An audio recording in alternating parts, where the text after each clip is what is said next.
विफाकी हुकूमत ने अगले बजट में 400 से ज़ायद दरामदी मसनूआत पे ड्यूटी बढ़ाने का फैसला किया है, जिसमें दरामदी मोबाइल फ़ोन भी शामिल हैं। दरामदी ड्यूटी बढ़ने से मोबाइल फ़ोन की कीमतों में 500 रुपए से 5000 रुपए तक का इजाफा होगा। मोबाइल फ़ोन के दुकानदारों का कहना है कि इनका कारोबार इससे मुतासिर होगा। महंगे हो जाएंगे और आईफोन है, सब ये महंगे हो जाएंगे और उनकी वजह से फिर कस्टमर आएंगे नहीं।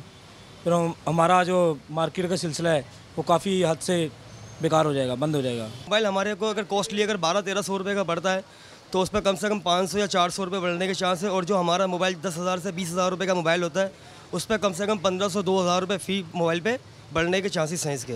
आवाम ज़्यादा परचेज़ करती है, इस ज़्यादा परचेजिंग और सेल में फ़र्क पड़ेगा।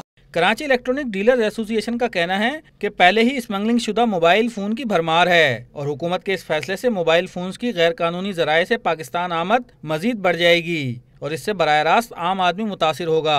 टैक्सेस बढ़ाए जाएंगे तो तमाम चीज़ों पर ही मतलब लागू होंगे और तमाम चीज़ें जो है वो फिर जो आ रही हैं लीगल ज़राए से वो इलीगल ज़राए में चली जाएंगी। विफाकी हुकूमत की जानिब से दरामदी मसनूआत पर ड्यूटी बढ़ाने से आवाम को सस्ते मोबाइल फ़ोन की खरीदारी पर भी 500 से 2000 रुपए तक इजाफी अदा करने पड़ेंगे। कैमरामैन मेहदी अली के साथ तलकीन जुबैरी, डॉन न्यूज़, कराची।